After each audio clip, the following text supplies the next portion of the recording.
Taxes are the only certainty. Will 20% be part of society?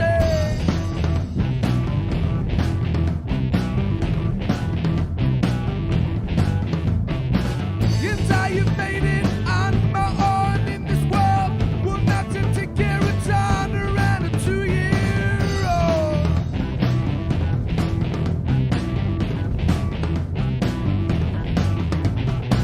I'm gonna start the old nation and do my own thing, 'cause I will be king. I'm gonna start the old nation with myself for preservation. I'm gonna start the old nation with myself for preservation.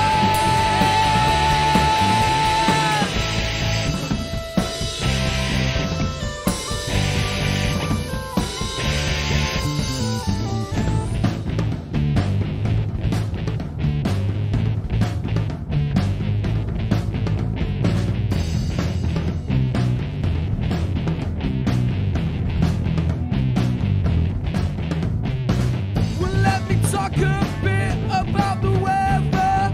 You must admit it's not very clever.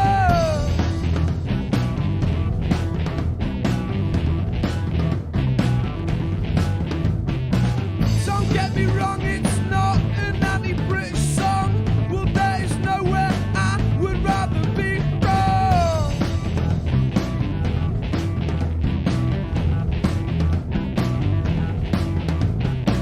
I'm gonna start the old nation and do my own thing, and I will be king. I'm gonna start the old nation with myself for preservation. I'm gonna start the old nation with myself for preservation.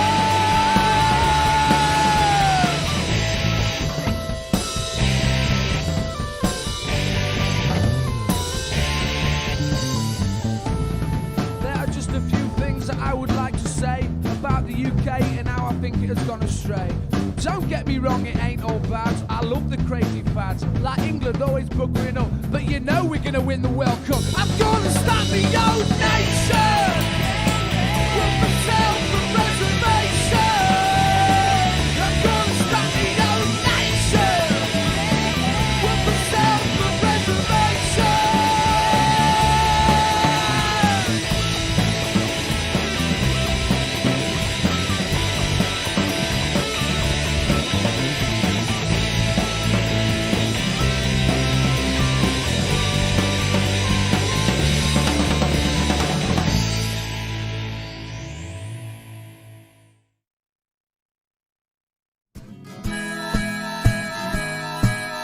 Keep the red flag flying here.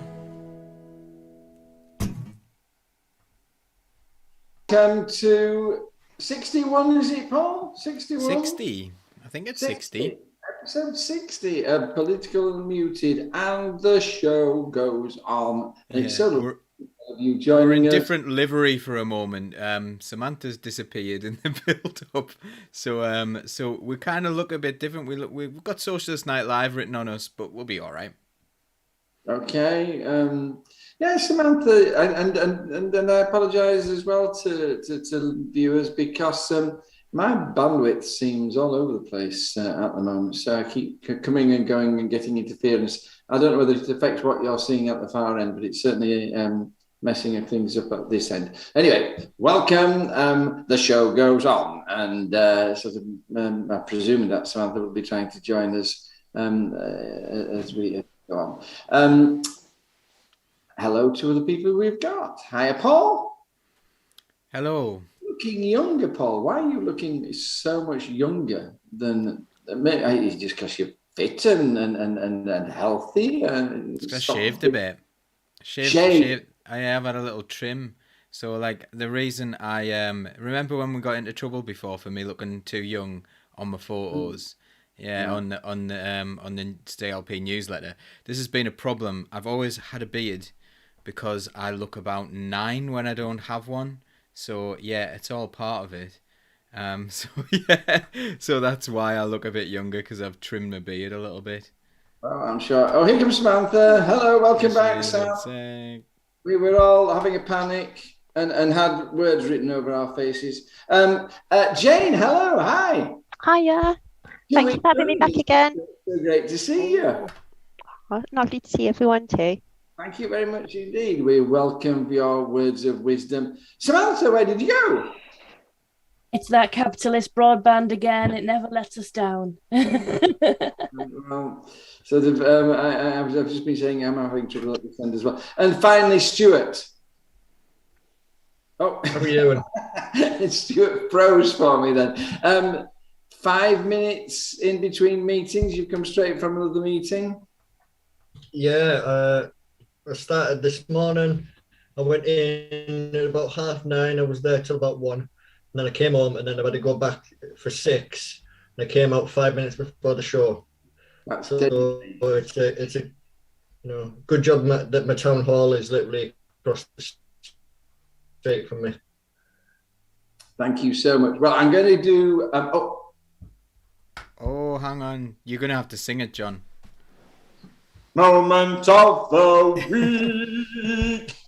Okay, let's start with Jane. What was your moment of the week, Jane? So my moment of the week was that I saw that Bank Job, the film, is going to be streaming again in November, and I love this project so much. It's Daniel Aderstein and Hilary Powell, and they decided with their local community in Walthamstow they would make their own currency and use it, sell it, and use it to buy £1 million of high interest debt, and take on the corrupt and exploitative subprime debt market. It's brilliant. It's really good. It's a British indie film. Where can we see it, Jane?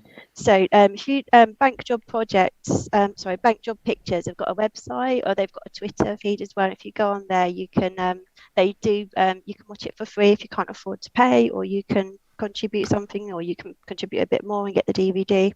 But it's really worth watching. Do you think somebody can put that link on political? Somebody cleverer than me can put the link on political unmuted, and we'll watch that. That sounds fantastic. Oh, thank you.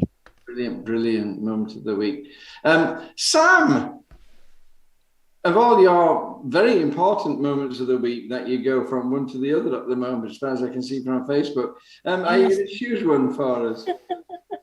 This really is like, I can't think about what's happening tomorrow because I'll just be overwhelmed and sit in the middle of the floor and not do anything. That's the level of busyness I'm at the moment.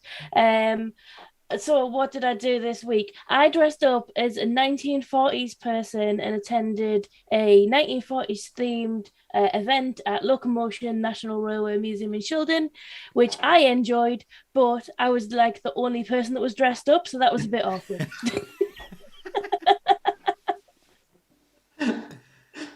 Right, well, I'm sure they appreciated it. They'll have thought that you were one of the staff. They did. So what was he in aid of? What was he publicising? Or tell us about the thing. So yeah, what they're trying to do is think of different ways to get people involved in the museum. Obviously, as you can imagine, there's a very specific sort of type of person who enjoys a train museum, and they're trying to broaden out that demographic a little bit. So they had, like I said, it was a 40s themed event. They had mocktails. There were like 40s themed type street games that you might have had in the 1940s, and they had like they had a folk band playing in the middle of the museum. So it was trying to get people involved in the museum who might not usually feel inclined to come to a railway museum. Right, so they had to leave their anoraks at the door, did they? So, yes.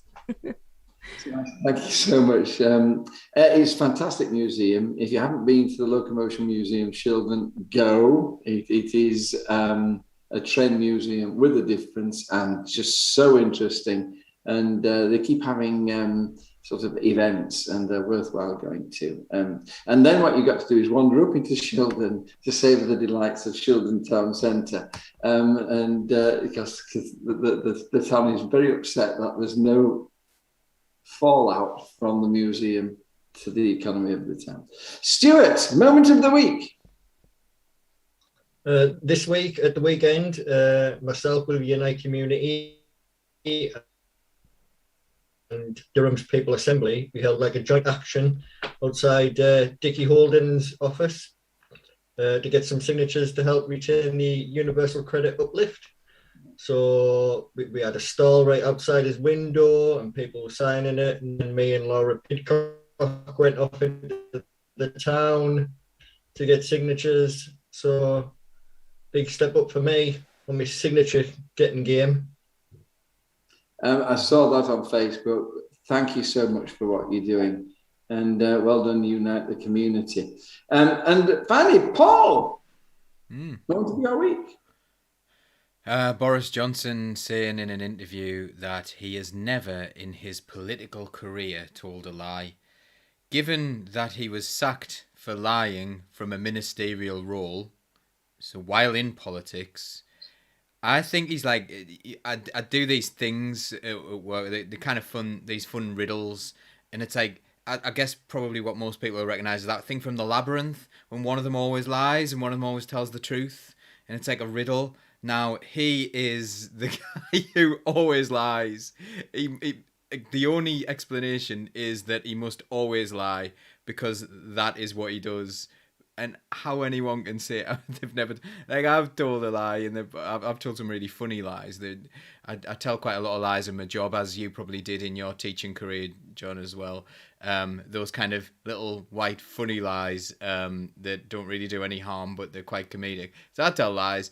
Everyone tells lies every time, but he's never told a lie, even though he's proven to have told lies many times. I once told one class that I had a sty on my eye and it was all sort of inflamed. And I told the class that my wife had thumped me because she caught me kissing some famous pop star, Britney Spears or something like that. And we all laughed at how funny this idea was. And then sort of years later, the brother of one of them said, "Oh, well, of course, you're a victim of domestic abuse, aren't you?" No, it was a joke. So you got to be careful with those kind of white lies. Thank you, everybody, for your moments of the week. I think, if Boris Johnson is saying he's never told a lie, it's like one of those all Cretans are liars said the Cretans situation, isn't it? He's sort of, he's going to, somebody who tells lies, he's going to be able to say he never tells lies with a straight face. Yeah, because he always lies, and that's the only outcome that can be possibly true, is that we can't trust a single thing he says. What he's saying is he never tells the truth. That can be the only thing he's saying. Do you think he's stronger than ever?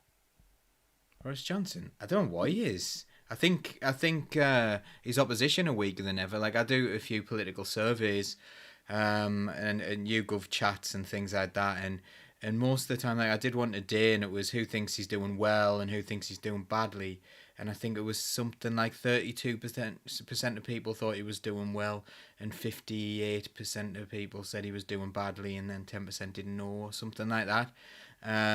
So people don't think he's doing very well. I just think that a lot of the time what people say to me is that there's no alternative. Like, what in the world do I do? Who in the world do I vote for? And that's the challenge that we face at the moment. What in the world do we do where, politicians are really, really living up to that bad reputation at the moment of being politicians, of like only caring about power and never telling the truth and those kind of things. It seems to be really coming across, and fewer and fewer of them are coming across as having real integrity. And I know some personally with real integrity, and what an awful position to be in. Like, because everyone must think that being a politician means you're a liar. I think it's a big problem, and we're going to deal with that now. Let's move to our big story. Now it's time for the big story. And the big story is, in fact, about lying. Recently, McCluskey has issued a statement, in fact, accusing Starmer of a number of things, but mainly about telling lies. Jane, tell us about it all and what you think about it. You're on mute, Jane. Sorry, everyone. So Glenn McCluskey's made some statements. Now I think it's in his new book about what happened when Jeremy Corbyn lost the whip and the talks that went on between representatives of Jeremy Corbyn, including Glenn McCluskey and Starmer's team. It seems like Glenn McCluskey is someone I respect a lot. And what he's saying seems to be in line with what other people I respect a lot have consistently been saying about this. And it seems that the leader of the opposition's team have issued quite strange statements in response to it. I was reading the Fed by Alex Nuns on Twitter, and it just does seem like from the very start, the statements that have been made have been inconsistent and contradictory. They've gone back and forth as to who did what. And from what I can tell, they don't actually seem to be saying that what Len's saying isn't true. They just seem to have made a series of strange statements to counter it, which don't really justify anything that's been done. So, well, I mean, what McCluskey has said is that he and Starmer's team, his team and Starmer's team, came to an agreement whereby Corbyn would issue a statement, and when he issued that statement, he would be allowed back into the PLP.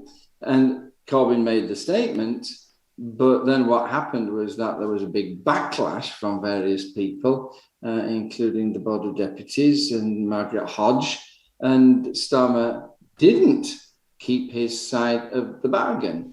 I mean, how damaging do you think that this is to Starmer, this story? Or do you think it's a Johnson situation where nobody gives a damn? They're all that busy sort of working at, fighting their own corner and getting their own ideas and their side, that sort of what the rights and wrongs of the case are meaningless to them. I mean, how damaging is this to Starmer? I'm not sure that this is actually very damaging to him, because it seems to me that the left is very polarised at the moment. So I think people who already felt strongly that Jeremy Corbyn has been mistreated will just be even more angry than they were before. And I think that people who at this stage were still supporting Starmer after everything that's happened with the last 18 months, I think they have their own reasons, whatever they are, for thinking that this is okay, and I don't think this will damage him in their eyes. So, and I'm not sure the wider public really understand, people who aren't so interested in the internal workings of the Labour Party and the trade unions. It's all just people squabbling over things they don't really know much about, and I'm not sure they're very interested. I mean, you were saying before we started that you too feel that this is this is like little boys throwing bricks at each other, and that really it's a turn off to you. I mean, does it matter? I mean, I wouldn't. I think the general public who are less interested and engaged in the Labour Party and trade unions potentially think it's people throwing sticks at each other. I think I'm not alone in feeling that it's one group of people throwing bricks at another group of people who aren't retaliating and just want it to stop. And that's really demoralising. It's really demoralising for those of us who are engaged. And yeah, it's just going to disengage people even more, because we've got this awful government doing really terrible things, and then when you look at the alternative and they think they're doing silly things too, then the government get forgiven for doing the awful things they're doing. They think the people are all the same, politicians are all the same, and they're really not. I mean, what do you do about that situation? I mean, what's happening at the moment, where the left is basically letting it happen and then occasionally exploding in outrage. That's not working. I mean, what is there a way forward as far as you see it? I think what can the left really do, though? I know a lot of people are frustrated with the Socialist campaign group of MPs. I'm not sure what it is that they can do. I know a lot of people have said they should walk away from the party and start a new party. I personally think that the mainstream media could crush them quite easily with the small numbers they are after seeing what they did to Corbyn with the huge support that he had. And I hope that I'm wrong, but I can see why they would have concerns. And I'd rather have a Becky Long Bailey and a John Trickett and a Zara Sultana in Parliament than not. But it depends on what bigger goal you're looking for, doesn't it? And how you think you can achieve that. And I really don't know how we can get to a good place right now. Thank you, Jane. Sam, I mean, McCluskey called Starmer out on a number of things. It wasn't just the breaking the agreement that he made with them. I mean, things which go to the heart of the way Starmer is running the Labour Party. I mean, tell us about those things and what you think about that. Well, I can tell you that I haven't read up on it, so I can't. Thank you very much, Stuart.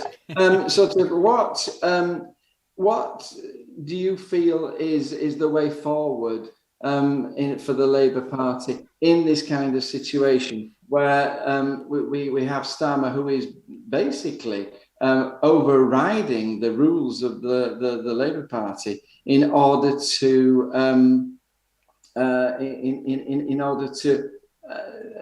basically in this particular situation get Corbyn? I mean, have you any ideas about what we can do? We could have a leader that had integrity. I think that's important. We want people who can back up things when they make promises, when they make deals. We don't want leaders who say one thing and do another. And this is just that. We all got that letter from Keir Starmer, and it said contains integrity, and none of that's come through. That letter was full of falsehoods and lies, and this is what it's come down to. If you can't trust somebody to go through a very mechanical process of agreeing something, then fulfilling that, what kind of leader have you got? I mean, it seemed to me that he's a leader who yielded to pressure from an outside group. Well, is that a leader in itself? I mean, we're going to be talking about how this outworks in the future in a little moment. Paul, finish this off. How do you feel? I mean, it just struck me as being absolutely mega that we have somebody of McCluskey's stature coming out so forcefully and so openly against the leader of the Labour Party. I thought it was quite a red letter moment. Or is it just a side? I'm sure that Jane's right. I think most people would see it as a sideshow. Is it actually a sideshow?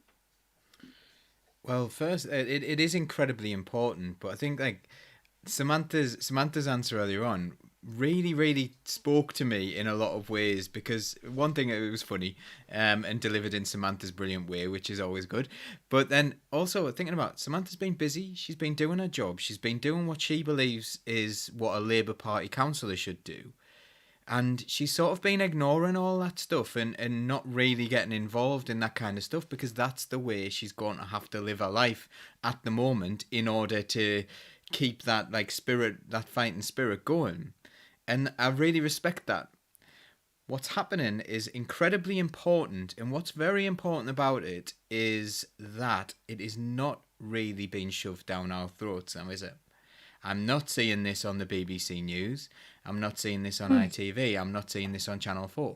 I'm not seeing this. This is a potential future leader of the country, who the former leader of the largest trade union in the country and also operates in Ireland, has called out as a liar. That is huge. That is incredibly huge. That is a massive moment, and yet it doesn't seem to matter. Now that tells me more about the situation. And remember, for me, I'm not as bothered about being guarded. I don't believe that Starmer is a good faith actor. I don't at all. He set out his 10 pledges and he reneged on all of them. Our CLP itself has written loads of motions saying just stick to your word every single time. That's all we're asking him to do. Stick to his word, and he won't stick to his word. And look at what he's doing. He's kicking people out of the party. There are more Jewish people who've been suspended or kicked out of the Labour Party than there were at any stage under Corbyn, or any stage in the Labour Party's history. They're getting rid of a load of Jewish people from the Labour Party in the name of anti-Semitism. Like, come on, what's going on with him? What is going on? We need to really take a step back and think, where is our line? We're way past the line. We're way past the line where something needs to be done about this. And I think everyone's we're going on to this topic next, we're going on to conference, everyone's kind of hanging on for conference. So something happens, or something does something. You know, what is happening to the reputation of the Labour Party? Because on the left, the reputation of the Labour Party is trashed. And so many people are now thinking, well, you know, who do I vote for? And people on the left are like, I really don't know who to vote for. And people on the right are saying, well, I'll never vote for the Labour Party. And Keir Starmer's like, I'll go after the soft Tories. What do you mean? What do you mean? He doesn't know what he's talking about. I was talking to a friend of mine the other day who voted Tory, right? Voted Tory to get Brexit done. And he's not impressed with the Tories. And he doesn't even know what Labour are. And, like, you know, and I'm not going to have a go at someone for voting because they were confused about things, the messaging that's coming out, because 2019 was an utter mess. Of messaging from the Labour Party. But what are the Labour Party now? What are we going to do? The Labour Party now appear to me to be something where the people who are in charge they do want to have power, they don't know how to achieve it, and they have no intention of doing anything with it should they get it, apart from keep the status quo. That's how I feel about the party at the moment. Members are mattering less and less and less in the party. And that's why I'm interested in this stuff. Because the only thing I care about is, as a CLP chair, as a Labour Party chair, my role is to engage the members, to get people doing, to get them talking in the communities. Do you know what Labour are going to do for you? You know, talking in those little groups and talking in the workplaces and getting that buzz. That's what it's supposed to be about in the Labour Party. But instead, we're going like, well, we don't know what you're going to do. We don't think it's going to be very good. I'm really unenthused, and I know that my opinion doesn't matter. That is what members are telling me all the time. And how do I keep people interested in the Labour Party if that's how the members feel about it? The members, I've had members, a lot of them say to me, couldn't even vote Labour at the minute. Members of the Labour Party saying they couldn't vote it. And I'm not talking about Alistair Campbell and people like that, you know, the big time Charlies who try to influence everyone's opinion at a grand scale. I'm talking about people who've been knocking doors for 40, 50 years. The lifeblood of communities, the lifeblood of the Labour Party, we're losing like lifelong members. So let's move on, Paul. Let's move on to the second question. Do I need to do the jingle? No, I will do the jingle before the second. Okay. Because I see these two as basically different sides of the same coin. How worried do we need to be about the Labour conference?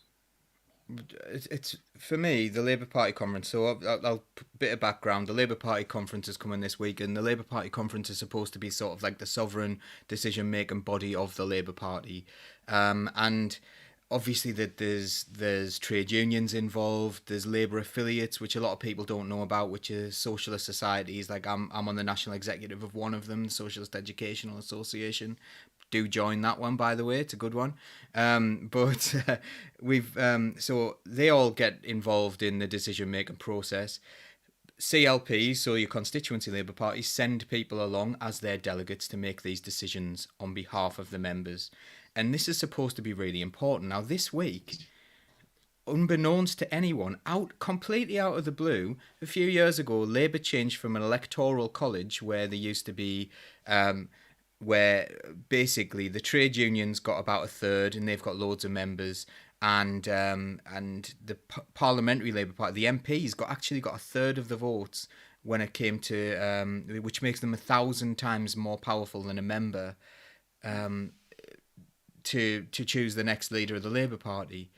And in a right-wing plan that backfired, we changed to one member, one vote under Ed Miliband, which means that every member is equal, which is democratic, really. That's good, isn't it, in a membership organisation? No vote means more than anyone else's vote. No one is more special than anyone else. We're all the same. We're all meant to be the same. unbeknownst to everyone, they've decided to throw in this last-minute thing of trying to change it back to the old electoral college, so members don't get to choose the leader in the same way that they used to, and suddenly wouldn't get influence over who the leader of the Labour Party is. And the big trade unions, some of them are opposing it. The left-wing trade unions are opposing it, and for me, it's changed now. It's changed from. It's not about left and right at all. It's about democracy, and it's about power. And there's some people who see power as an end, and they're willing to do anything to get it, even within the Labour Party. It's not like a means to change anything. It's an end in itself. And that seems to be what the right of the... I don't even think they are right-wing. I think they're apolitical. I think they have no ideas other than power. But they're just like trying to make sure that the left-wing people, the people with ideas, or the right-wing people with ideas, there's different people. There are some good ideas that come from all over the Labour Party that might get used that people can agree on. They're trying to make sure that members don't matter. They're trying to make sure that they control everything from top to bottom. Hopefully, members will vote against this and keep that in. And also, the General Secretary of the Labour Party is supposed to be sort of like approved by conference. You're not really the General Secretary. Now, this General Secretary has been appalling. He is like the worst middle manager in the universe. He is just like completely incompetent. If he was in any other job, he'd have been sacked like 10 times over. He's really, really... he's done a lot of damage to the Labour Party, in my view. And a lot of people are going to vote against him. But in the week building up to it, a lot of delegates have been suspended from the Labour Party because they think they're going to go and vote against David Evans. Now it's just so undemocratic. And at the end, what's going to happen? Well, someone's going to be the king of the ashes, aren't they? Because all they're doing is absolutely trashing the Labour Party, trashing the whole brand, if you will, and making them an undemocratic force. What's more important? I know lots of people who are on the right of the party who care more about democracy than they care about infighting. And we do it. We do it at a local level. How many times have me and you, John, after a CLP meeting gone, that vote didn't go the way I wanted it to, but that's democracy. It happens. That's what democracy is. You get together and you make a decision together, but that isn't what they want to happen. Another thing which has been thrown out today is that Starmer wants to reduce the role of conference in policy making. He says that policy making in conference just comes across as a set of rows in public, and he's going to move policy making to a smaller group. No details given. Is this just more of the same from Starmer? Yes. Yeah. He doesn't have any policies. What does he do? What does he stand for? Nobody even knows. He just wants to make little decisions. What he wants to do is be a weather vane. He's watching what they say in the Times and in the Sun and in the Mail, and he's going, what are people angry about? What could I say that's going to get me a few more soft Tory votes that he thinks?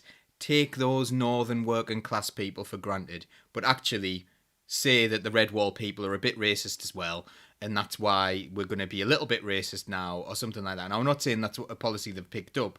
However, they've been very quiet on a few issues. They've been accused of actual racism and things like that. So we're in utter mess where the Labour Party will go around trying to chase votes under Starmer, votes of non-existent people. There is no such thing as a soft Tory voter. People just vote on whatever they think at the time. They're not like a category of people. People will change their mind if presented a better option. And if that option is we're all like going to be together, we're all going to be working towards something common, a clear vision or something like that, I can tell someone a socialist policy and they'll be fully behind it until they find out it's socialist. You know what I mean? Like labels matter and things like that, and a lot of people will never vote Labour, and a lot of people will always vote Tory, and a lot of people will always vote Labour. But that group is diminishing. And the worst thing we did as well is if you move those policies away, like we've had Jess Barnard on this channel before, young person coming through, absolutely brilliant, full of policies, full of ideas, full of enthusiasm, and they are the people who are being sickened off by Labour. It's the next generation of voters that we were looking at and going, do you know what? Next generation coming through, when they're voting, when they're the dominant force, when they like move towards their 30s, and if we continue to get young people enthused, Labour are going to have a massive, massive majority here. And there's no sign of that now. They're sick. They're not interested. Thank you.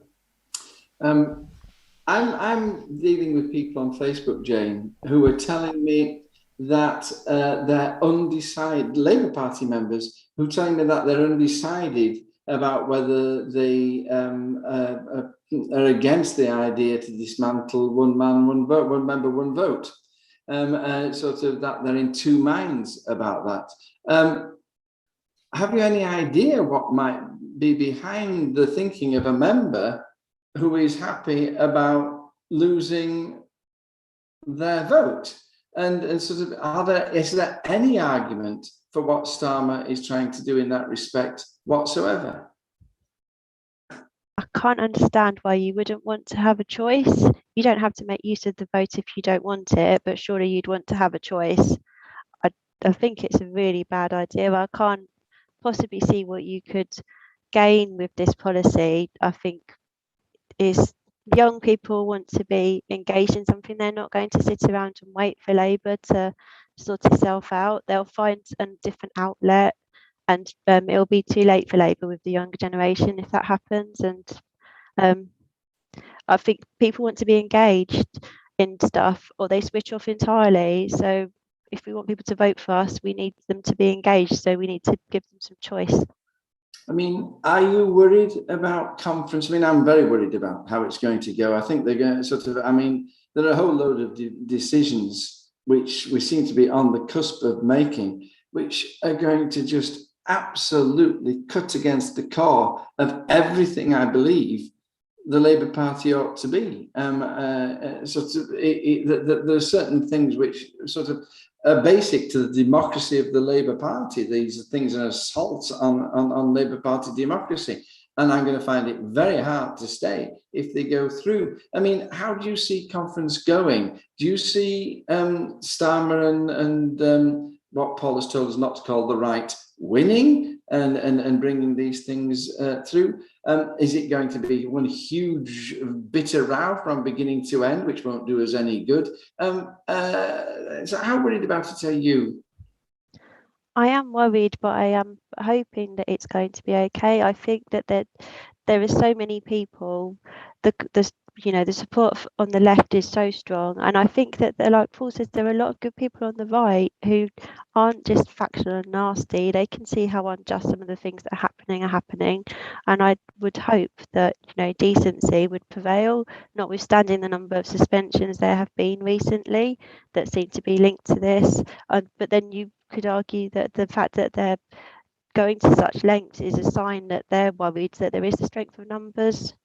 So I'm hopeful that it'll be okay. Well, I'm glad to speak to you. Thank you very much indeed. Sam, our next two panelists have positions of responsibility and sort of need to be careful. Not just because they might fear getting chucked out, but because they're going to need to speak with wisdom. Let's see. Sam, how worried do you think we need to be about the Labour conference? To be honest, I think because the Labour conference is a very live thing, they don't just set it going and then it follows the plan. They replan things every day. They replan things by hour if they need to. And they're very good at avoiding things that make the party look bad. What I'm worried about is the last couple of conferences have been really alive and really fun and full of enthusiastic young people, and I don't think this conference is going to have that same energy, and I think that will come across in the media, and I think that's going to be that's going to tell its own story and have its own narrative spun out by the media, and which is potentially more damaging because it's more immediately visible to the public than all of the conference arrangements, committee this and motions that people don't really care about very much. So that's what I'm worried about. Just one other thing. I know that the last conference, or maybe the one before, you sat in a compositing meeting which lasted, was it 8 hours? It was about 6 hours, and it was with Keir Starmer. So I'm not surprised that he doesn't want to do another one of those again. Precisely, that's my question. I mean, do you feel that there maybe is that maybe is right, and that there maybe is a more efficient way of determining policy? Well, I mean, we've got the National Policy Forum, and I think that can be used more effectively than how it has been used. But I think at the end of the day, the fact that we have the conference the way it is part of what sets us apart from the Tories. Like, the Tory conference is all about the Tories dictating what their policy is to their members, and in the Labour Party conference it's all about giving our members a platform and letting them form the policy. So I'm not saying, I think you can argue about how that happens and what form that takes, but I think that's really empowering for people and giving people a platform and having them names come up and what constituency they're from on the telly. Like, that's exactly what we should be doing for the people who don't get heard in this country. And if the Labour Party doesn't do that, what are we for? Yes, it's messy, but actually it's healthier at the end. Thank you. Stuart, Margaret Bondfield has just been absolutely on song today. Margaret, everything you've said, I've almost cheered. What she says is, I wonder if anyone is hanging on for conference, after which we'll see a mass exodus. Yes, I mean, is she right, Stuart? Do you get the sense that there's an awful lot of people who are just watching to see what will happen, and then that will determine whether they stay or whether they go? Sort of that Labour conference isn't important in terms of what decisions it makes, but sort of in whether or not it loses mass membership or not. Yeah, I think it's going to be. It's not just going to be important to the Labour Party as a mechanism, as our policies going forward. It's going to be really important to tens of thousands of people, and how they apply their politics. Lots of people might step away from investing their time into their CLP based on what comes out of conference, and they might put that into their communities.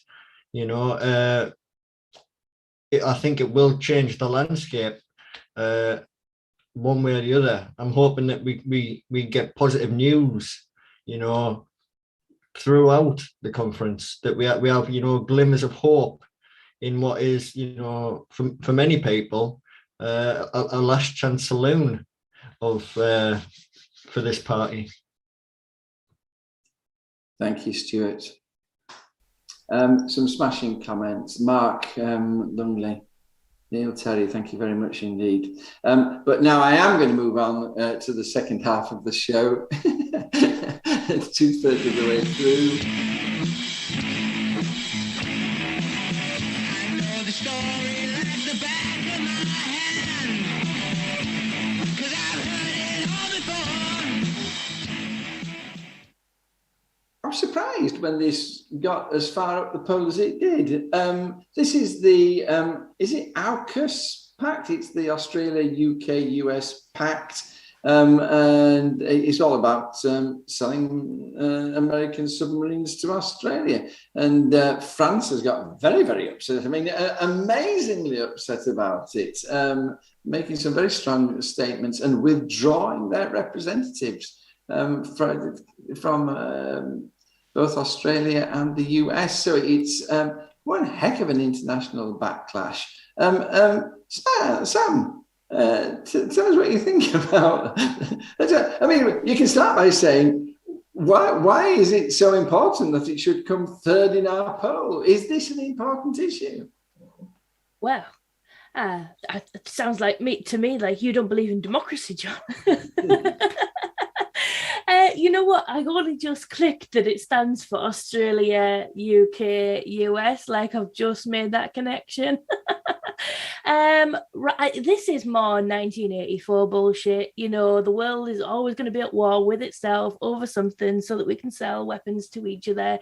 And so we can export our suffering to other countries and we don't have to have our fights on our soil or even the soil next to us. So the UK and the US and Australia have joined together to provide nuclear-powered, not weaponed, nuclear-powered submarines to be stationed in Australia. And this is to a bit of saber, like they're literally saying, this is just to show that I've got a big penis and that so China should be afraid because I can piss really high up this wall, you know, like China are not afraid of a nuclear submarine just because it can hide underwater for 5 months, right? I'm telling you that for now. And I understand, like, you know, I think a lot of us have this conflict within us where from one hand we want to help the world be a better, more peaceful place, and we feel like somehow we've got a duty to do that. But on the other hand, we keep wading into these international conflicts and making them worse. So maybe we should just sit this one out, you know? But I'm interested to hear everybody else's opinion on this. But yeah, apparently there's something going on with Taiwan. Taiwan are worried that China are threatening them, and somehow adding a nuclear-powered submarine to the equation is going to make the world a safer place. Thank you. I mean, Stuart, is it really about the international situation in the Far East, or is it just a very tacky commercial dispute because France lost a N billion-pound contract they thought that they'd got, and Australia is saying nasty things about the submarines that they build? I mean, is this internationally significant, this issue? I think it's one of those kind of flag-waving policies where some people who were involved in deciding, you know, what we were going to do about our nuclear submarine policy went, you know what? If we get all these flags in a room, that'll be a really good photo. And that's as far as the thought process got. You know, they went, we can have 3 of each flag and it'll look really good together. We'll get some photos and be class. And they didn't really think beyond, you know, anything beyond that. And to me, it's the idea of a nuclear submarine is that, you know, you can get anyone anywhere. You don't know where they are. They could be anywhere. So really, they could have said, we've got submarines somewhere around there. They don't need to deploy them. They don't really need to have them. You just got to have the idea that the submarines are out. You know, complete waste. Lack of imagination. IKEA got into trouble the other day because they opened this thing in the United States and they put a US flag, and they put their flag as high as the US flag on the next flagpole, and people were going mad. But in fact, they said it's the law; it's got to be like that. But there we go. I just love the idea of it, by the number of their flags you will judge their power. That would be a really easy way. You don't need to spend so much on a nuclear deterrent. You just have lots of flags, and that's the way to do it. Jane. Do you think Britain was right to get involved in this? I mean, this is just basically a fallout between Australia and France, isn't it? And the US. How on earth have we managed to get ourselves embroiled in this mess?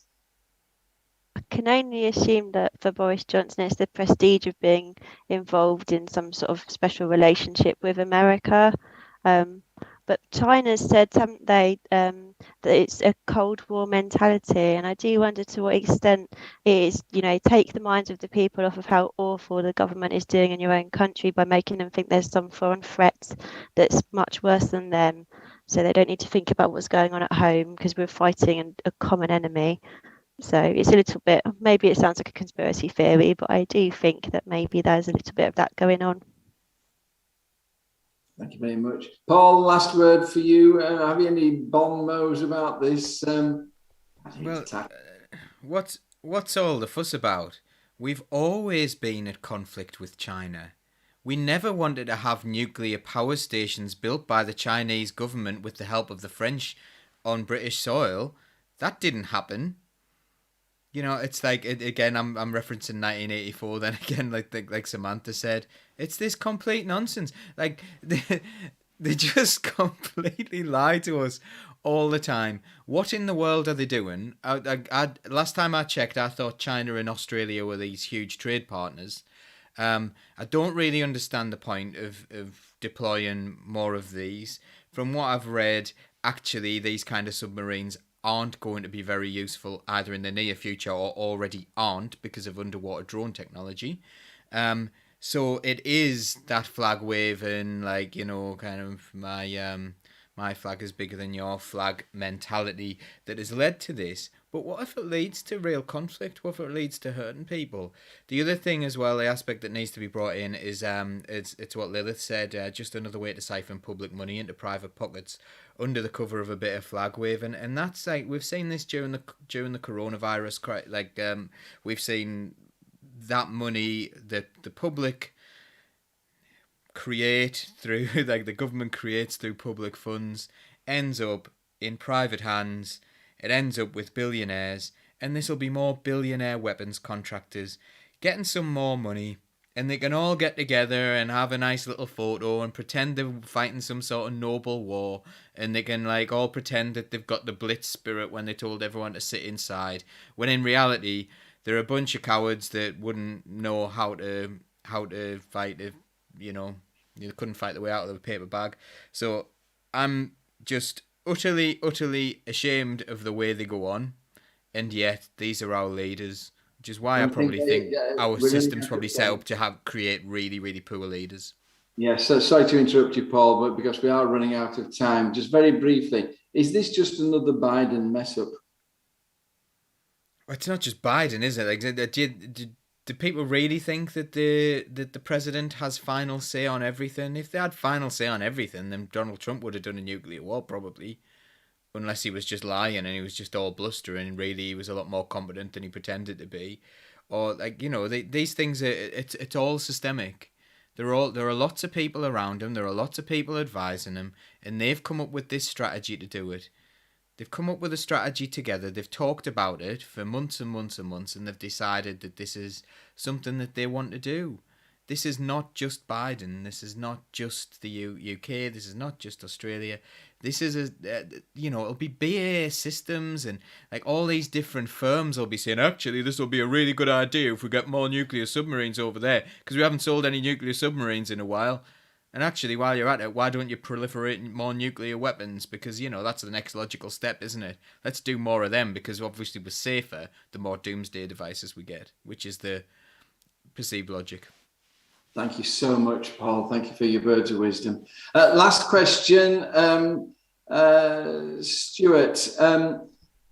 I'm glad that the people chose this in the poll. There was a very interesting argument article in the Guardian, which sort of talked about how they thought the Taliban takeover of Afghanistan is going to completely reshape the Middle East conflict.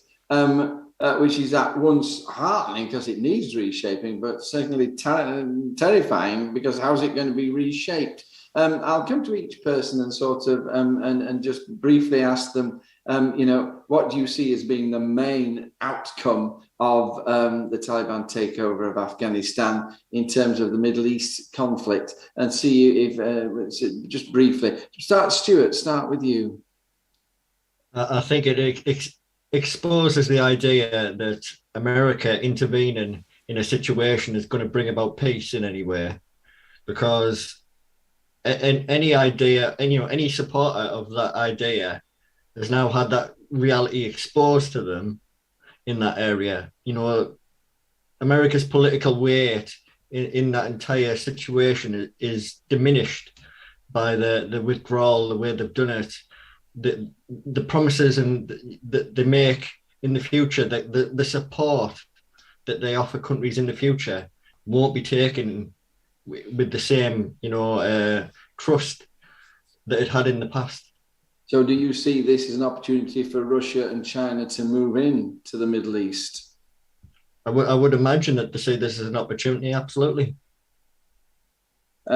Jane, major outcomes of the Taliban takeover of Afghanistan?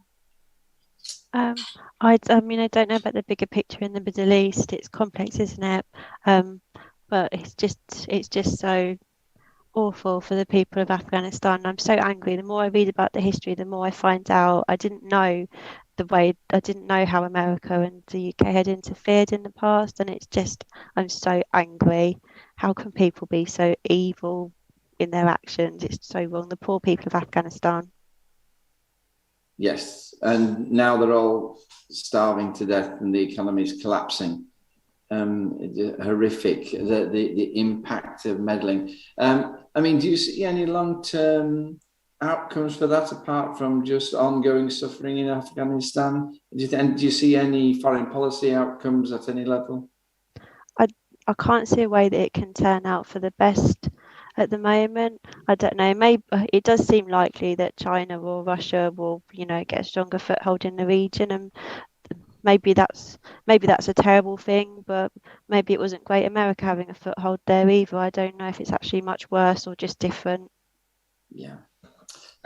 Paul, the article suggested that one of the outcomes would be that the Middle East would become more assertive in determining its own future, and that there'd be greater, there'd be less, like for instance, when you let the dogs off the lead, they're not quite as anxious to fight each other as they are when you've got the two dogs on the lead, and that it would lead to Middle East countries actually talking to each other and sorting out their own things. Do you see any hope of that?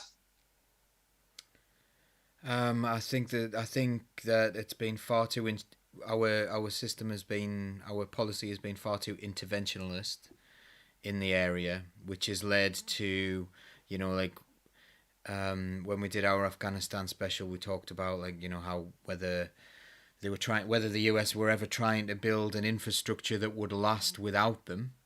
I don't think they were. I think they were trying to build an infrastructure that was dependent upon them, and they didn't really want to leave. But in that way, they made the country fall, but so easy to fall. Now, what will happen in the area, I think, is it definitely will be. There'll be fewer American air bases lining up outside of Iran. There will be fewer points where the Americans can stage their plan of Iran. Because if you look at the map of the Middle East and look at all the bases, they're kind of surrounding Iran on both sides. But now the Afghanistan side obviously will have fewer or no military bases there. So perhaps that means that Iran can stop really looking over its shoulder as much as it was. I'm not coming out here and in support of Iran or the system there, by the way. But it mustn't feel very good feeling under the constant threat of invasion. I don't really know whether that's fully taken away. That it's just been awful, hasn't it? The way the Middle East has been treated. This is the cradle of civilization we're talking about. We're talking about Iran and Iraq, where Babylon was, and where they did. You look back in the history.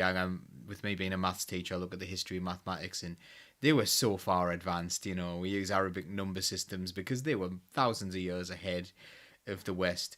These are rich places with such a deep heritage. And all we know them as is like a place where American war films go and blow up caves and what have you. And what an awful situation to have that whole area reduced to this, war zone. Now, it's not like that everywhere, but that's the way we see it through Western eyes. And those people are treated absolutely appallingly. Those people haven't been considered in all this. So, yeah, I really don't know what the solution is. It's really, as Jane says, it's complicated. Like, we're seeing links between Israel and Saudi Arabia, more like economic links rather than religious links there, and so it's very complex. Thank you, Paul. And just briefly, Sam, I'm just interested in what you see about the role of Israel. Will this, will any of this impact on the position of Israel in the Middle East at all? I have no idea. Sorry, I'm not very good today, am I? I really don't know. But what I do want to know is how, despite the fact that GDPR is not new and neither is like remote access to computer systems, how we have given given the Islamic State. No, it's not the Islamic State. It's the other ones, isn't it? Taliban. The Taliban. There, we've given them like the entire biometric data of the whole population of Afghanistan, and then to this recently, in the last couple of days, we've given them loads of email addresses as well, right? There's that. It just feels to me like neither of those things should have happened, and it's like not just a mistake. Those things could only have happened on purpose, right? I have devices which have logged into email accounts, and I have to agree that if my phone gets stolen, that email account can wipe my phone and make it inaccessible to anyone. That's like that's something that computer people can do. So, and the idea that we're just like copying hundreds of vulnerable people into emails, like your basic branch secretary of the Labour Party knows not to do that. So don't tell me somebody in the civil service doesn't know not to do that. That can only be done on purpose. I'm really worried about those things.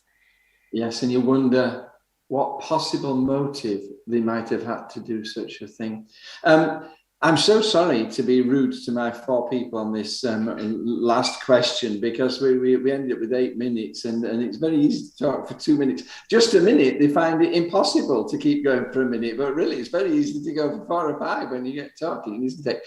Thank you so much, everybody. You've been absolutely fantastic today, and some real get your teeth into topics. Thank you very much, pollsters. Thank you for your comments on the chat as well, which were marvellous, and which Sam is going to pick up and take us through in the second half. I'm going to wave bye-bye to everybody now. If you're going to us, see you next week, God bless. Otherwise, 5 minutes time and a song, and we'll all be back chewing the cud with Sam, and you'll be making your comments. God bless you all. Thank you, team. Brilliant today. Thank you. My name is Jack Atkins, and I'm not afraid, and I live and die by this vow that I've made. The only good fascist, a dead one, they say, and around the rear we are. When I first left all them months ago, told him I'd come not to kill but to cure. Well, for an ambulance driver my shot's pretty sure, and around the railway high there'll be no pass around, no pass around, no pass around today. Fascists have come for our freedom, and we ain't gonna give it away. There'll be no pass around here today.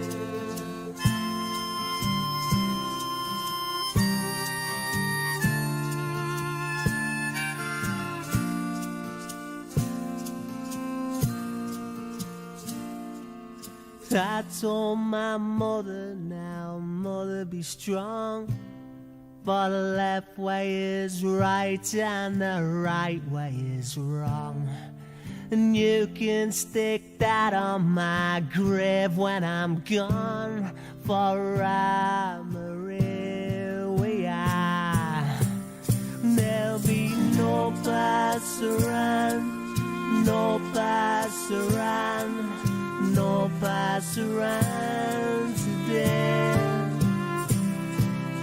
Fascists have come for our freedom, we ain't gonna give it away.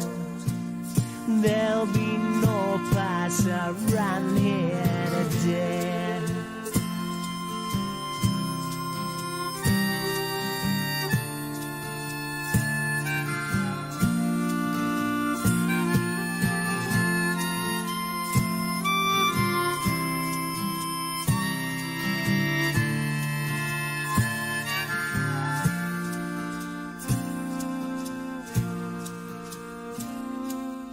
Cast may be cast, and the cast may be cast, but you armies of darkness, you best do your worst.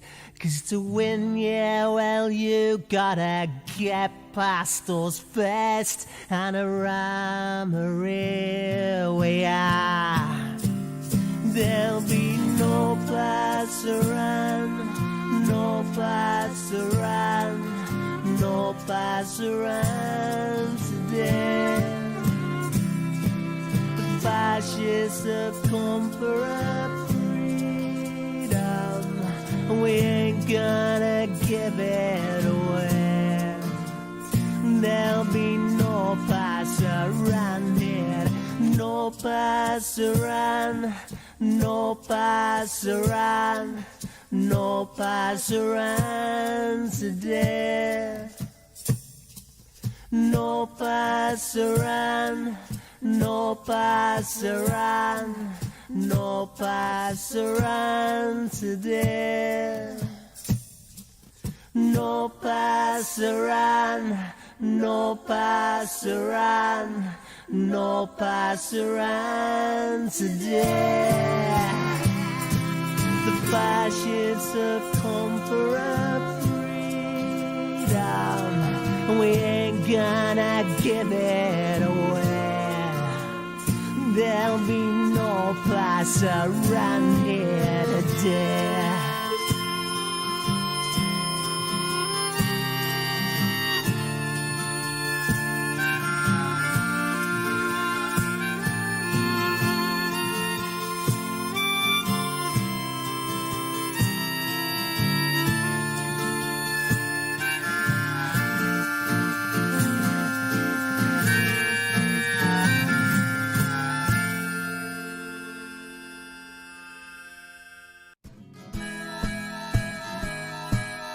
Keep the red flag flying here.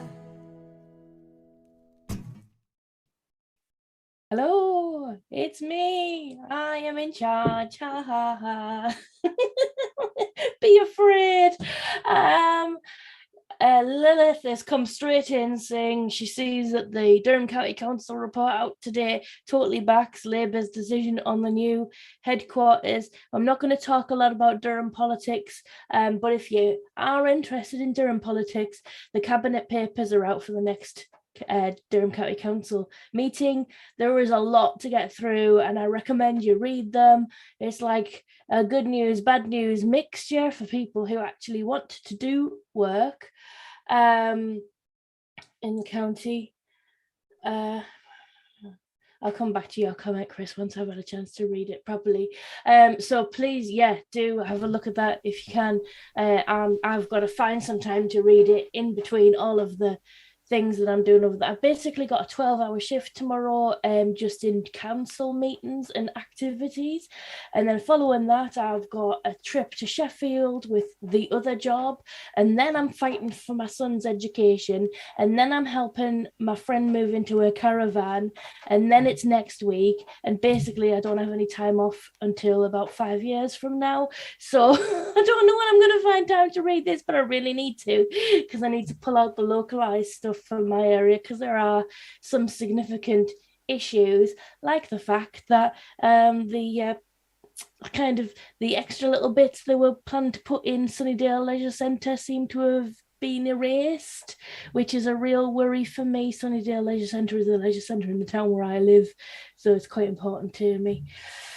Oh, what are the panel's thoughts on an Ofsted inspector coming on to Bradford Council? I don't know anything about that, Neil, so if you've got a link or some more information on it, that would be great, and we can have a look at that.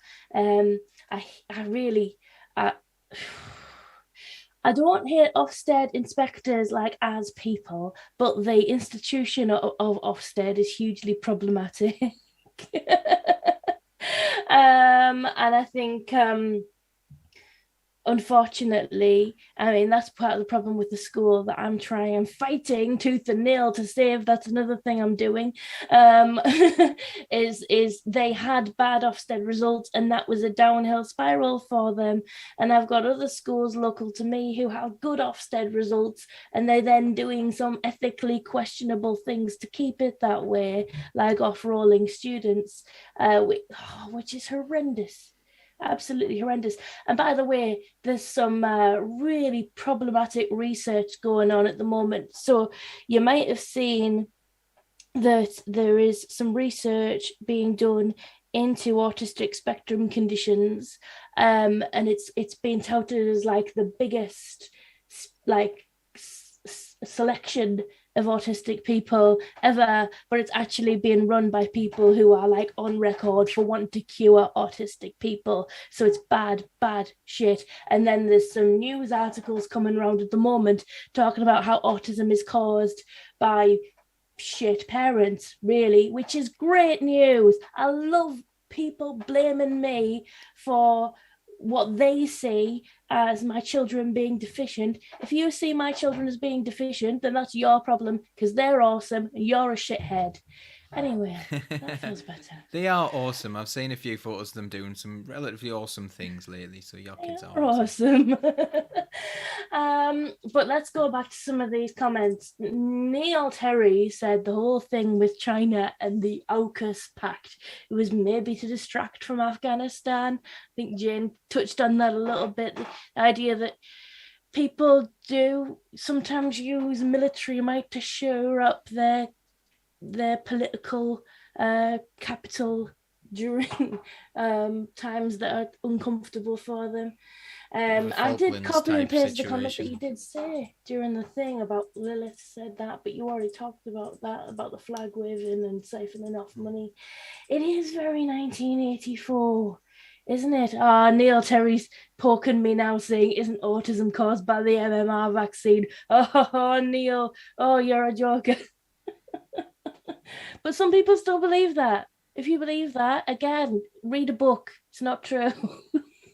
To be fair, that person was being really, really like dodgy. That was really, really unfair what that person did. They did that research and then they said, actually, it's nonsense really, because if you look at it, but what it was is it was correlation and causation. So the idea that like if some two things go up at the same time, correlate, then they're linked somehow. But people, of course, they're going to have a diagnosis of autism after they have the MMR vaccine, because you don't diagnose autism until they're a certain age and they get the MMR before that. Yeah. So that was what it was. It was just a statistical trick. It was horrible. It was a really, really nasty, mean trick to try and get someone famous. It's like, I don't know. It's like me saying, I don't know, people feel thirsty when I haven't given them any water. It was just a really, really silly thing. It was a pointless correlation. It wasn't even that. It was a terrible analogy. Sorry. Another great comment from Neil. He said the problem with here in the West, especially in the UK, war is seen as a form of entertainment with games like Call of Duty, because you don't see the reality of war here in the UK and the media don't report it.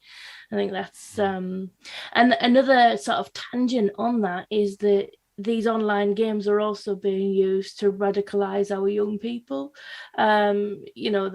The proliferation of extreme right-wing ideas is also coming through those games, so something to watch out for. I'm on a constant battle to keep my children safe from the evils of all of the people on the internet. I'm doing a fairly good job, but they are cleverer than me. I've got my squeaky chair again. I promise I'm not farting. Ruth's 5-year-old said she checked her friend. She said, the politicians should take note from my 5-year-old who checked her friend today, who said she wanted to stand on a snail, but what good will that do? Because if it doesn't do good, you probably shouldn't do it. Isn't that nice? That's the real wisdom. And it's just such a shame that the world isn't run by 5-year-olds, because it would probably be much better run. Has anybody else got any burning comments they want to reach out to, or they want to comment on, or they want to read out? Go Just on then, a really Paul. quick one. I like that Mark Lungley's brought up the Boris wanting to bring back imperial measures, and like Nigel Farage being like, we can finally have a crown again on a pint glass. Look at me. I've got a pint. It's my sidekick. It's like, oh, no, I don't care. I really, really don't care. Like, I hope they don't make us teach it, because it's really hard. It's like random amounts. It seems there's no system there. Like, the metric system is much easier to understand. We used to understand that there were 16 ounces in a pound and then 14 pounds in a stone, and it's just We came understand. It was our idea in Britain to use the metric system before we joined the EU. We were already educating our children and changing over our scales and measurements and training our staff out to use, the metric system. And then we joined the EU, and it just so coincidentally happened that we both used the metric system, because by the 80s, there was the USA and probably one other nation using imperial at the time. It makes more sense though, doesn't it, to like say, rather than have like a standard measure that we all use, like kind of link it to body parts that are different sizes on every people, like a foot. But like, everyone's foot's different. But if we call it a foot, then everyone will know what we mean, because a child's foot is very different to an adult's foot. But it's still a foot, so just measure that. Just use that. These are the systems that we need. Random things that other people won't understand. That's how you keep people confused, No one's going to crack that code better than the Enigma. You used to do that, didn't they? Back in the days of kings and queens and, wanting taxes, they would make sure that it was intentionally difficult so that the king or whoever, or the lord taking the cash would always get a little bit more, because it was difficult for the peasant to understand what 8 squigglingtons was. Yeah. John, you're a history teacher. Are there any redeemable qualities to the metrics, the imperial system? 12 is a much better base than 10. But they don't always use 12. No, it's not 12 across the board, is it? Divided by 2, 3, 4, and 6. So it's if you're doing sort of basic things like sort of buying things at market, in terms of money, it's more There's more factors than the decimal currency. Most of the things grew up because they were based on an acre. That's based. It was called a day's work with a plough, and it was how much you could plough in a day, and that's why 220 yards by 22 yards, because basically you set off with your oxen and you ploughed in a straight line until they were knackered, and then you gave them a rest and came back the other way, and sort of standardized out at 220 yards before they got tired, and sort of in the course of a day they could do 22 yards that way, and sort of a furlong is therefore a furrow long. 220 yards is a furlong, which is a furrow long. So these sort of evolved out of the world of the people who devised them.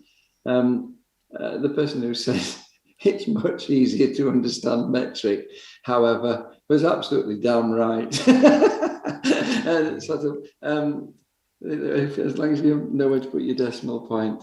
So it's an historical anomaly, isn't it? And then historians need to know, else you don't know what the hell they're talking about. The other thing that somebody says, we still talk about miles per gallon, and it's hellish difficult to work out how many miles per gallon you're getting when you buy your petrol in litres, and so there are these throwbacks still, but times by 4.5, you'd be all right.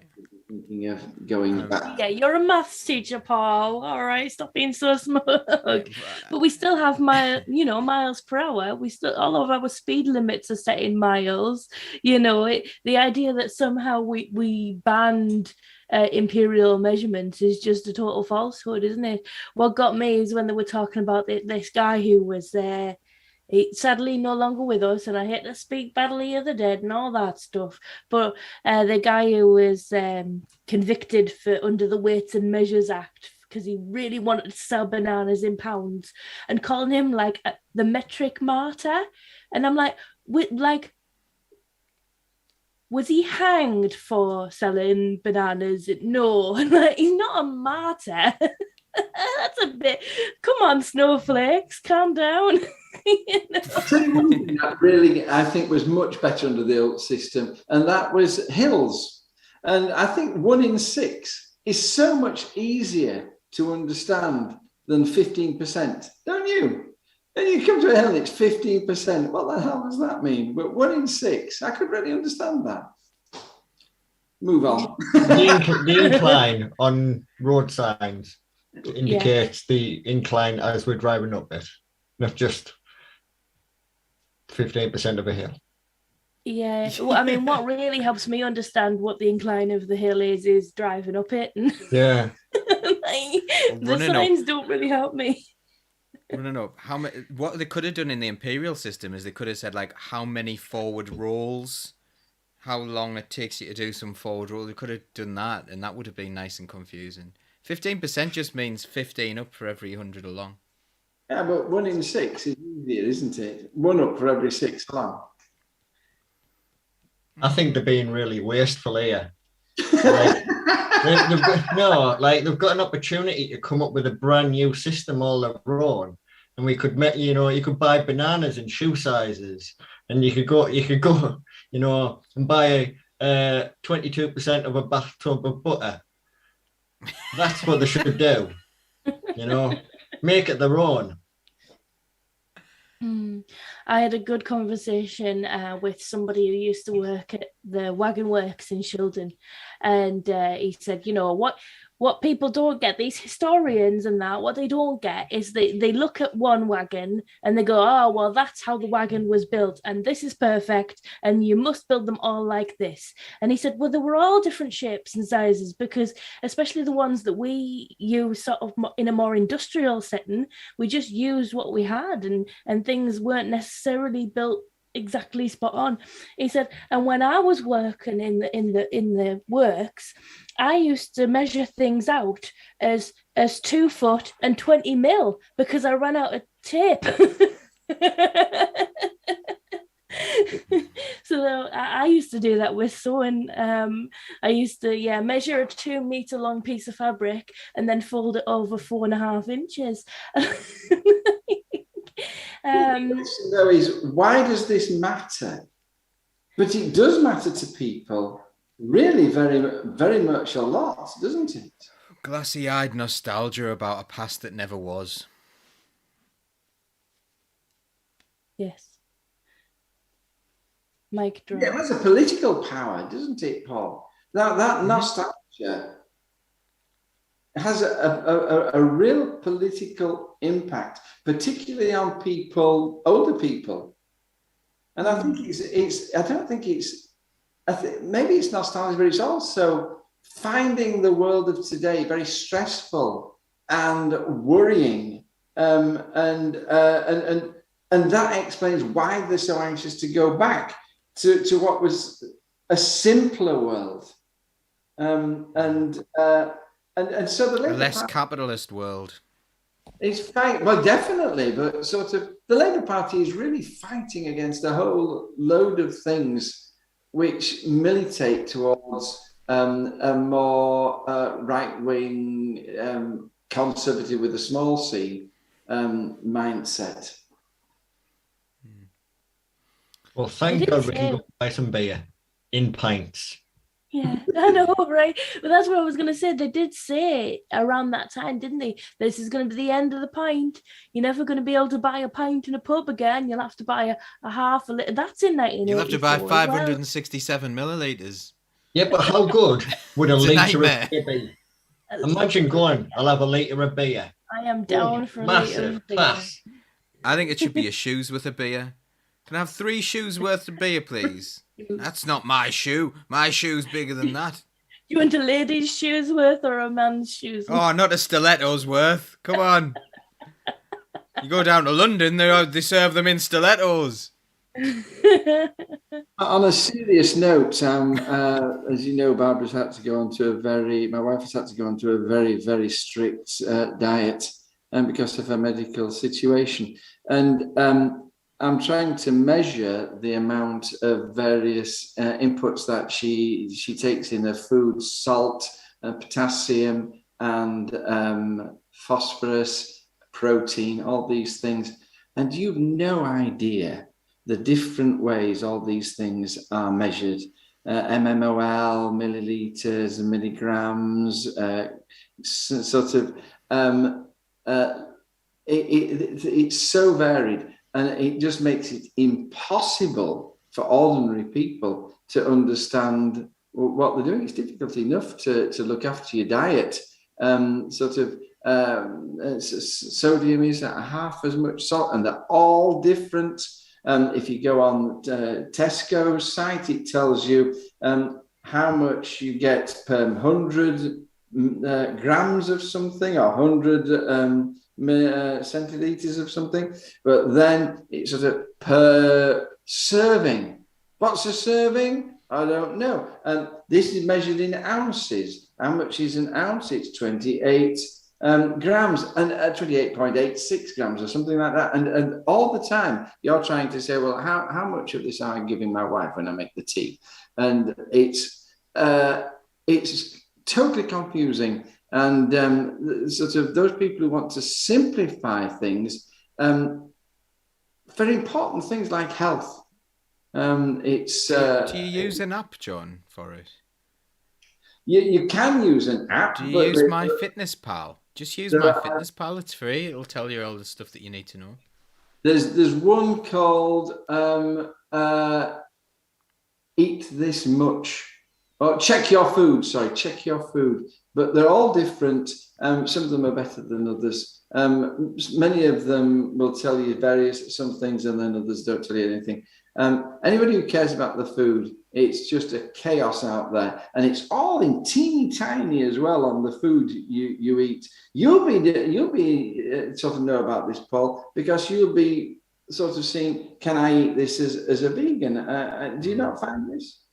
Yeah, and I also have to eat a lot of protein as well, so I eat millions of protein a day. Like, I think about 200 grams of protein, or 453 egg cups worth. I mean, what Barbara says is that we've got all this stuff in our food which is killing us. It's absolutely killing us, and sort of you're supposed to keep your intake of salt to 4.5 grams. The NHS has given up and said, well, try and keep it to 6 grams. There are things that, you buy yourself a curd tart and it's got 2.5 grams in one curd tart. And we're sort of taking all these things, utterly unaware of the damage it's doing to us. Sort of rant over. I'll subside. So I'm sorry. I'll shut up. And who's to blame? Capitalism's to blame. Because it's all about making the food more shelf stable, so that it can be packed in warehouses and left for 6 years and still be eaten, or made cheaply, or consumed and made addictive, so that people want to eat more of it. It's really frustrating. I tell you what, Paul, I bet you were smug over this whole CO2 crisis thing. Were you feeling a bit smug? What, is it because they murder animals with it? Yeah. No, I know. I didn't. I don't want. I'm not that kind of vegan usually. Not that kind of vegan. I just don't like. I just do it for personal reasons. I don't expect other people to. Like, it would be good. Eventually, I think we'll all end up doing it, so I'll be used to it by the time there's no meat left. So it's fine. Yeah, all of my local farm shops have put up posts saying, don't worry, this will not affect us. Because again, it's not a problem with meat. It's a problem with capitalism and overconsumption. In the world where we've got a farm in our town and everybody eats meat from that farm, we don't need mass slaughter factories and, the level of industrialized meat production and the CO2 used in packing meat and keeping meat refrigerated and all that stuff. It's all a function of capitalism. That's what I believe anyway. Not that I am quite at the point of killing my own animals yet, but I think I would rather be a farmer than a vegan. Go on then, Stuart. Does anybody ever wonder, because we are moving towards eating less meat, that under current capitalist kind of mentality, the environment we're in, the meat will become more like the way cigars are treated. It will be something that only the very rich partake in on a regular basis. And, they won't be doing their bit for the benefit of the planet. It'll just be, one of these excesses that they partake in because capitalism allows the few to do so. Yeah. Yep. Yep. That sounds very 1984-ish as well. Man, let them eat swan from Lilith. Let them eat swan. Absolutely. No. You mustn't eat a swan. They're for the Queen. Along with the whale. Do you know what you're meant to do if you find a whale beached on Grimshaw? You're meant to ring Buckingham Palace or contact Buckingham Palace in case the Queen wants it for a corsetry. It's a law. You can get done for treason for not doing it, so watch out. It's one of those old archaic laws. Shall we indulge Chris's talk about the new county hall? Well, I didn't know whether anybody else had read it. Has anybody else read the thing that Karl Marshall said about the cabinet papers? Yeah. And if you've got an opinion, fire away. Tell us what Karl Marshall said, Sam. So he's focusing on the HQ, and the cabinet papers basically say that the business case for building the HQ where it is financially sound. There is a potential possibly to rent out or sell the new HQ to a private investor. But in order to do there is no way you can bring the current HQ up to code and renovate that. So if you did do that, you'd have to build another HQ, which would be a third Durham County Council headquarters. and more years of this ongoing fight, and that's what he's bringing. Chris is telling me to read the papers. I've explained how busy I am, Chris. I'm trying to read the papers, but I'm also trying to keep myself alive and do my 3 jobs and keep my 3 kids alive, right? I'm trying my best. I am doing what you have asked me to do, which is talk about what Karl Marshall has said, which has been circulated on social media, and that is what I've done. So yes, you could say that the suggestion of a 3rd headquarters is a ridiculous one, and that's the gist of the social media post. Paul? It's kind of funny. So if that's all, if Karl Marshall's post is true, it's kind of infuriating or funny. Like the idea that, like, yeah, we did actually, you know, how we all said we didn't need a new county hall, or basically the new county hall was everyone's second choice, wasn't it? Like, no one was happy with it because it was everyone's second choice. No, we want it here. No, we want it here. We want an existing building, whatever. And it was probably everyone's second, third choice or whatever for where it would go, which meant no one was happy. But now it turns out that maybe we did need a new county hall. I don't know. This kind of thing is very, very tiresome, I think. Like, you know, we've seen it happen a few times, haven't we, with the local the leaders of the local council now complaining to their own government that they've been underfunded, having for years said that they weren't underfunded and everything was fine, and it's crap politics, to be honest. It's a crap political game, and then they've got into power and gone, oh no, this is hard, and now no one's going to hold them to account for it again. Like, I think the local Labour group is trying to very, very hard, but there's a lot of trust lost there as well.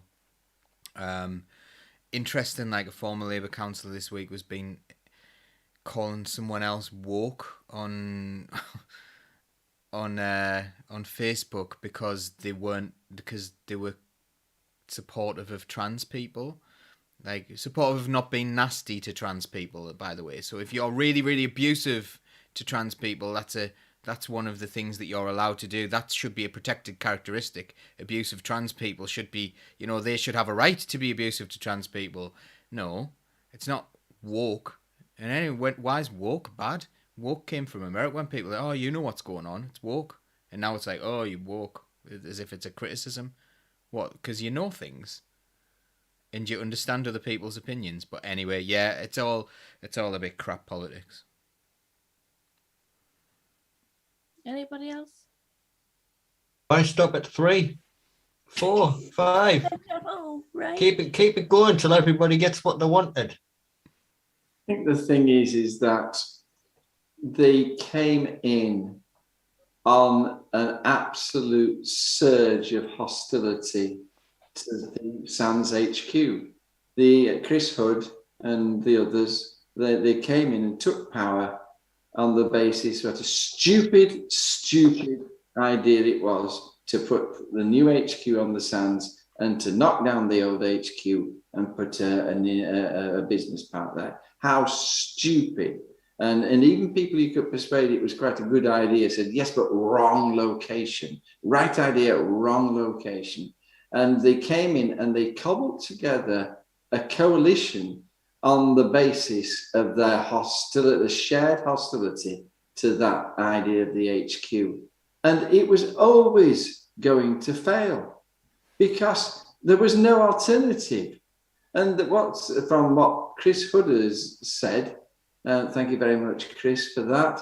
What's happened is that the officer's report has basically said what I was saying all along, that really, sort of, you could try other things, but this is a decent idea and it makes sense. And surely now you've built the bloody thing, you're not going to sort of change your mind at this point.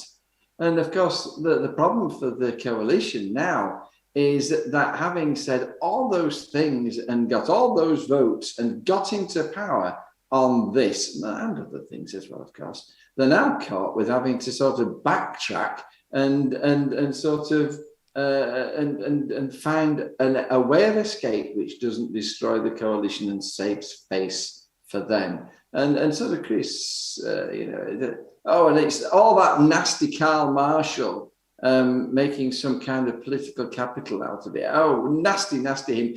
Sort of old Labour, you sort of typical Labour nastiness. It's all their fault. I'm surprised it's not Jeremy Corbyn's fault, quite frankly. And so we'll just watch now what will happen. But one thing I do think, and I think it was it you that said it, Sam, that I think it was Paul.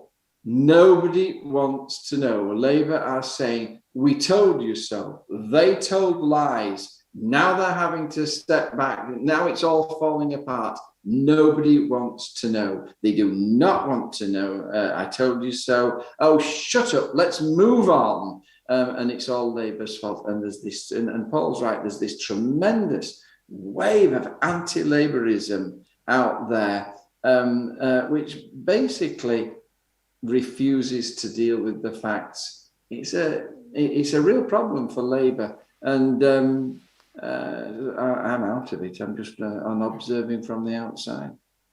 I think what Chris is saying is that, like, he's saying that Carl's made an assumption that that's what they're going to say, and all the report says is what you would always made the point of saying, John. So, like, they've said, well, you can either rent it out, or you can build a new one. I don't even know. He says there's no mention of building a new one.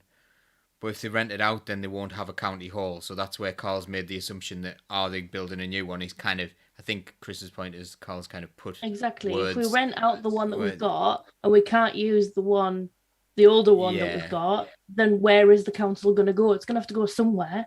We can't just sit in Wharton Park. You can rent something. That'd be good, though, in the amphitheatre. That would be really nice. I would enjoy that. Yeah, that would be lovely in the summer. But when I do read the papers, why we'll be starting, as I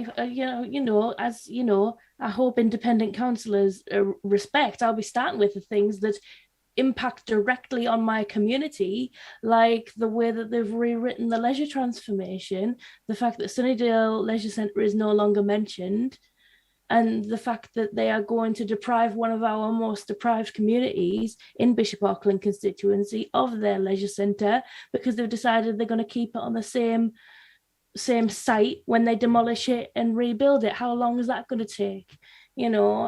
That's just silly political games, and I don't have any time for it. The other aspect to this as well, though, is like, the officers have come out and said, actually, basically, it appears that officers, from what Chris has said as well, and from what I've heard, have said that this is the only option, really, or rent it out, or whatever. There was an over-reliance, in my view, on the officers by Durham County Council, and I think there was far too much deference to what the officers said. Like, you are there as a county councillor to impose your political will, and the officers are there to fulfill your political will. So you make your political decision in the council chambers, and the officers kind of make it happen. And they might say, well, that's not possible to happen, or whatever. When I suppose as a politician, your thing should be, well, how do we make it happen? And I think that was probably happening too little, in my personal view, when I heard about, like, what people were saying and things being maybe nodded through by people who weren't as engaged in the council. That's my own personal point of view. I wonder if that happens again. I wonder if the new people are like, actually, oh no, this is what the officers are saying, and being a bit deferential towards the officers. Oh, they know what they're doing. This is their job. They're incredibly highly paid, the officers in Durham. So maybe they should be more creative, and maybe they should do the political will side of it. But I don't know. Maybe this is just the. I mean, just to add that there is now talk in the chat about having some kind of hybrid council, virtual council, the facility to be able to hold local government meetings online was a temporary legislation brought in by the Conservative government during the pandemic, which is now being withdrawn, and it's currently not legal to hold Durham County Council meetings online, or indeed Shildon Town Council meetings online. So I think the idea of a hybrid council requires a lot more than occupying an old building somewhere in County Durham for half of the council. It requires a change in the law, which the government don't seem to be forthcoming in bringing forth. So there's lots to talk about, and I will enjoy reading the papers properly for myself.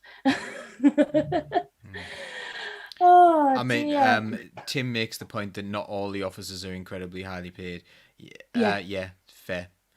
And Sorry, he what makes I a meant was point the of- very, very highly paid ones who are in charge of everything are incredibly highly paid in Durham, and there are a number of them.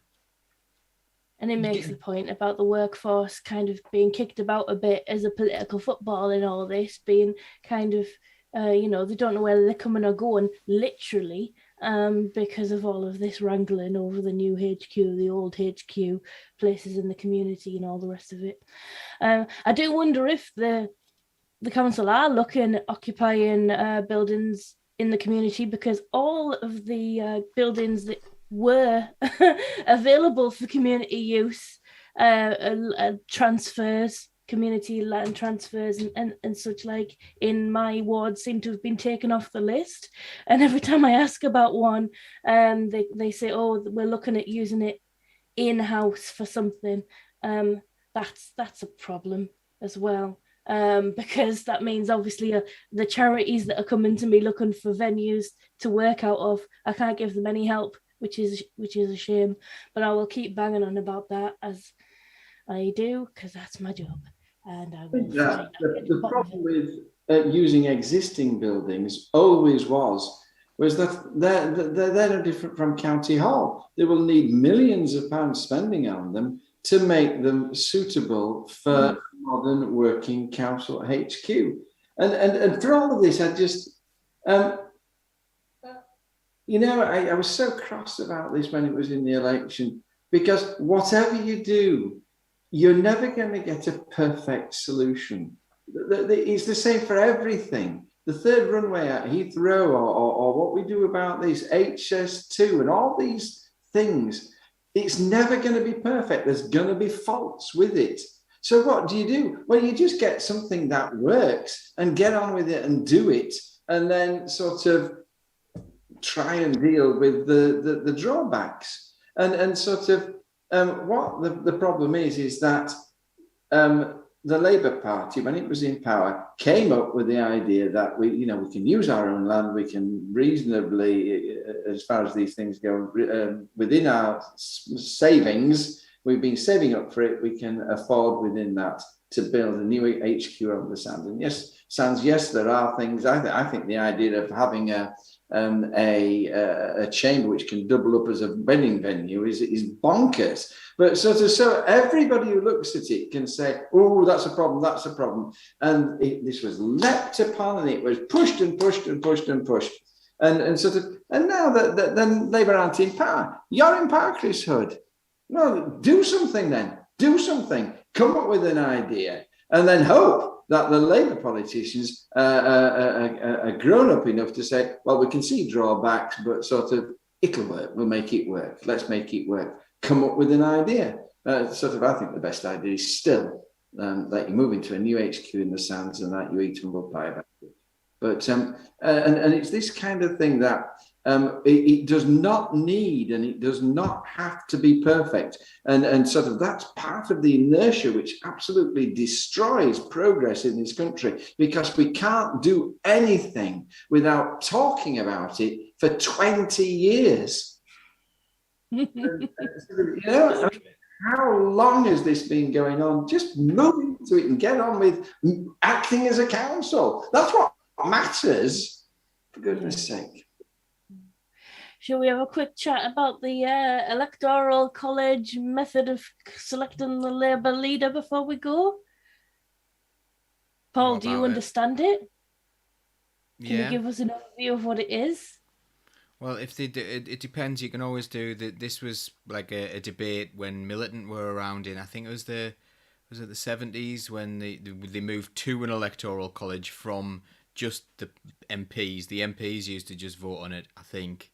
And then they brought in an electoral college where it would be a third, or it was certain percentages. It might have been 40% unions or something like that. So basically, the one that's going to be proposed is a third of the votes will. So it's like a weighted sample.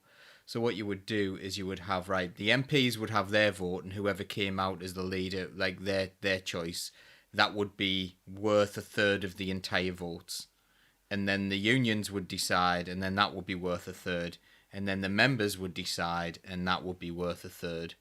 So what it would do is, rather than everyone just having a vote, then what you would have is you would have all the MPs would have a vote, which would make their vote about 1,000 times more powerful than a member, because they would get like basically what would count in that 3/3 is 1,000 votes when you compare that to a member. Then the trade unionists, who have lots of members, would have a vote. They would poll their members as well, and they would see what came out there, and that would be worth a third. And then the members would, each of their votes would contribute, and the winner would be a third. So like the members, you could get 100% of the votes from the members, and then only have a third of the votes overall. So if like someone came along who all the members said that's the leader, but the unions and some of the parliamentary Labour Party then said, actually we don't like them, then they wouldn't win. So all the members could agree. So that's the idea, kind of. And people have said in the past that people are quite close, like unions and MPs are often quite close because they've either developed developed relationships, or they've seen them through. They've seen the MPs through to being an MP. They've supported them through the process. So that means that like those MPs would also have a loyalty to a union, or maybe they wouldn't, and stuff. Basically, it gives the area of the Labour Party that's possibly the most underperforming area more power, because people really particularly aren't that bothered about MPs. At the moment, it's a resigning issue for me. I mean, it really is the most disgusting move.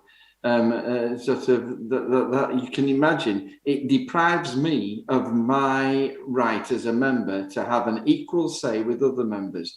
And one of the problems you saw when Miliband was Ed Miliband beat David, which is ironic that they brought in one member, one vote to stop this happening, and now they've changed their mind when they think they can benefit from it. But so people had multiple votes. People had, people would be a member of 3 unions, and they vote 3 in each unions, and then sort of, and an MP will be a member, could have 3 votes. One as a member, one as a member of an affiliate organisation, and one as an MP, and it's just an absolute cynical thing to put the Labour Party back under the control of the MPs, which is where they want it to be. And this is MPs pushing to be put back in control. And what they want to do is they want to get their interns and the SPADs, they want to fly them into constituencies, and then they'll be making the Labour Party in their own image. And the members can, well, you know what you've got to do. Get out and and keep me in a job. Knock doors to keep me in a job. And sort of don't talk about don't talk about policy either. Sort of we'll decide the policy, and we'll do the policy, because this is no longer a member-led organisation. It's a parliamentary Labour Party-led organisation. And what the hell are we doing if we're not outraged by that? Because it goes to the heart of what the Labour Party is, and it goes to the heart of what we want to achieve. And if you're not furious by it, you don't understand what because it's you that they're taking it away from. It's not me they're taking it away from, though it is, but it's you as well. And sort of, how disgusting is that, to have a leader who is openly trying to persuade his members that it's somehow democracy to take away the vote from his people, and just absolutely incandescent about it, and sort of, and the argument, it'll stop Corbynism. overtly. This is the way we stop Corbynism, by destroying members' rights. All right. Another mic drop moment. Absolutely. Yeah, it's so disheartening. What is heartening is the amount of MPs and mayors and other public figures within the Labour Party have come out publicly in the last sort of 24 hours to say that they think it's wrong and abhorrent, and hopefully that means that we're going to help kind of kick that back under the long grass. You know, a lot of people did join to vote in the leadership election, and it was totally legitimate to do so. I joined to vote for Jeremy Corbyn, and then they played some funny administrative games and excluded me from doing so. But, you know, 6 years on, I'm an active local county councillor. I'm speaking up for my community. I'm doing a lot good for the party, and I think we need to respect the fact that, you know, these people come into the party for lots of different reasons, and if we're going to shut off that avenue that people might want to come in to help us dictate our direction, you know, and that's democracy. We're also in for a problem, aren't we? If it's successful and what you said happens, and we get parachuted candidates into Sedgefield, into North West Durham, into Bishop Auckland constituency, that is going to go down like a bucket of cold sick, and you will never get the North East back. And it really will be King of the Ashes, and I, you know, that really breaks my heart, because I do think there's a potential to make the country a better place under the Labour Party. But if they do go down that road, then the Labour Party will be dead. And for the North, you know, I worry what happens when the shine rubs off of these new Tories. Where do people go then? And I think we could potentially see a rise of the far right after that, because we're an easy target for them, because it's easy to say, you know, you're disadvantaged because of those people over there. Let's hate them a little bit more, and let's galvanise you around that. So that's my worry for the future. Disappointing, sad. Jane's nodding. Anyway, on that incredibly sad prediction for the future, which I hope does not come true, and I will do everything in my power to make sure it does not come true, it is time for us to go to bed. I will remind you, if you are on watching us right now live, please do like, comment, share, tag your mates, share into your local political groups. We are on Facebook, Twitter, YouTube, and we are on whatever we're on Twitch, and we're on whatever podcast app you use to listen to your podcasts. Search us on there, Socialist Think Tank. And Paul, what are you doing at the weekend? Oh, we're going to the World Transformed. We've got someone who you may or may not have heard of called Jeremy Corbyn joining us with Sasha Josette. Me and Laura are going to be on there as well. Hopefully, depending on whether or not he's in the hall, Stuart might be there, but he might be also doing his job for Sedgefield CLP and doing voting. So we don't know exactly if that's going to work out, but Stuart probably going to be thereabouts. You'll probably see some other people from the Socialist Think Tank family kicking around the place. So yeah, that's on at 4:00. It's kind of an invite only if you want to be there. If you want to be there in person, but we'll see what we can do. If you like, drop us a little message, little Socialist Think Tank people who are involved. So yeah, we're doing that. We are going to be talking about a variety of things. We're going to be talking about like communities and community wealth building and how to inspire people and those kind of things. Because God, we need some inspiration, don't we? And we need a little bit of hope.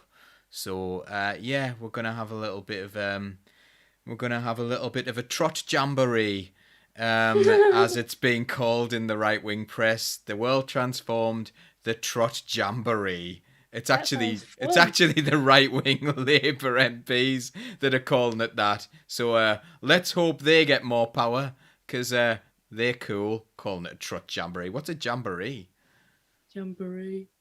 I think I'm going to get the T-shirt, actually. They are selling a Trot Jamboree T-shirt, so yeah. Right then, yes.